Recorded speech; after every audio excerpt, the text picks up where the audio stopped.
Ibnu Qayyim rahimahullah berkata, Bani Israel, orang-orang soleh di antara mereka merupakan sekelompok kecil. Disitulah keluarga Imron, Zakaria alaihi salam, Maryam alaihi salam.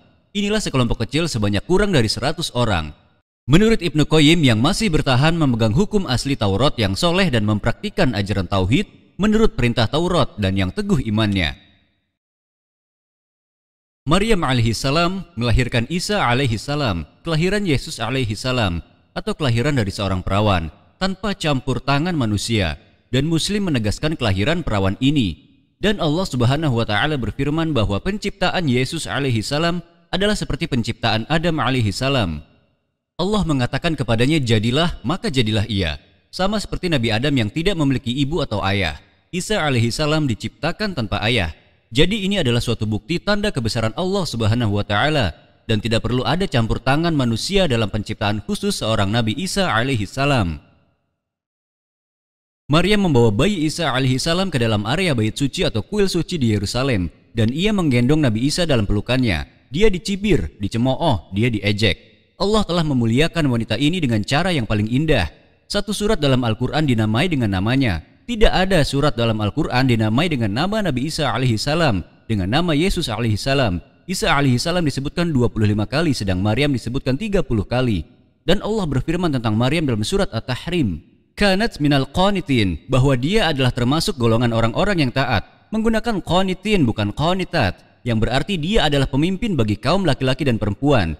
Dia merupakan wanita terbaik sepanjang masa, dan ia adalah contoh teladan bagi kita semua. Sebagai seorang yang taat, sebagai ahli ibadah, dia bukan hanya catatan kaki dalam kisah Nabi Isa alaihi salam.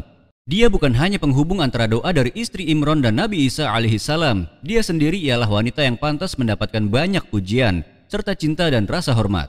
Maryam menggendong Nabi Isa alaihi salam, dan Isa alaihi salam berbicara ketika masih dalam buayan. Yesus berbicara selagi masih dalam buayan. Hal pertama yang dia katakan adalah, ini Abdullah. Dia menyatakan bahwa ia hadir di dunia ini dalam penghambaan kepada Allah Subhanahu wa taala. Dengan kejadian itu seketika dia menjelaskan bahwa ia bukanlah Tuhan, dan ia membersihkan nama Maryam alaihi salam. Ini Abdullah. Jadi dia lahir di dunia ini sebagai hamba Allah Subhanahu wa taala. Atani al-kitab, dia akan memberiku Alkitab atau Injil, dan dia akan menjadikan aku seorang nabi. Nabi Isa berbicara dengan konteks masa depan. Waj'alani mubarakan aynama kunt, dan dia menjadikan aku seorang yang diberkati di mana saja aku berada, bukan hanya diberkati di Yerusalem, bukan hanya diberkati di Mesir, tetapi diberkati dimanapun aku berada di kedua kedatangan Kristus yang pertama dan kedatangan Kristus yang kedua. Wa usani bisolati wa zakati ma dumtu hayya, dan dia memerintahkan kepadaku untuk mendirikan solat dan menunaikan zakat selama dia masih hidup, dan Isa alaihi salam di dalam kedua kedatangannya akan menegakkan hukum nabi-nabi sebelumnya.